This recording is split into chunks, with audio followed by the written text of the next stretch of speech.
The man casually tore off a piece of curtain and tied it around the model's waist. The once dull and stiff dress suddenly became playful and elegant. In that moment, one of the most iconic designs in fashion history was born. And this seemingly ordinary man was none other than Yves Saint Laurent, the founder of YSL. By the age of 4, he was already advising his mother and aunt on what to wear. At 7, he began sewing clothes for dolls with his own hands. At 19, after winning numerous awards, he was hired directly by Dior, where a third of all designs came from his hand. 4 years later, after Mr. Dior's death, the board appointed him as artistic director. When a reporter asked if he felt confident enough for the role, he shyly replied, "I'm not sure, but I will give everything I have. I won't break my promise." True to his word, Mais je ferai de mon mieux, et ce jusqu'au bout.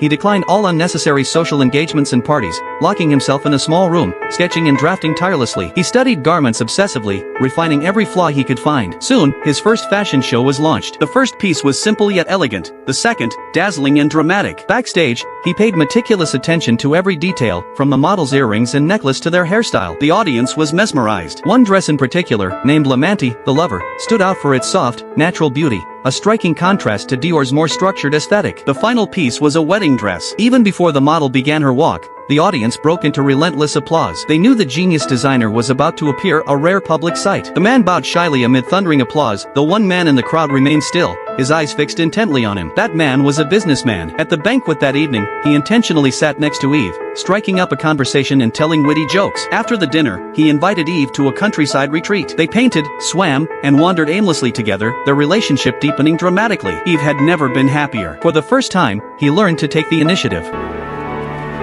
Soon, they bought a large house together and openly acknowledged their relationship to friends. But the good times were short-lived. France was in turmoil, and Yves faced being drafted into military service. He dreaded the idea, not because he feared war, but because he couldn't bear to abandon his design career. When he called his mother for help, her response was cold and distant. The media began speculating wildly, questioning his loyalty and accusing him of being unpatriotic. In the end, Yves was conscripted. The chaotic life in the barracks overwhelmed his fragile nerves. He began taking heavy doses of sedatives, which only worsened his mental state. Eventually, he suffered a complete breakdown and was committed to a psychiatric hospital.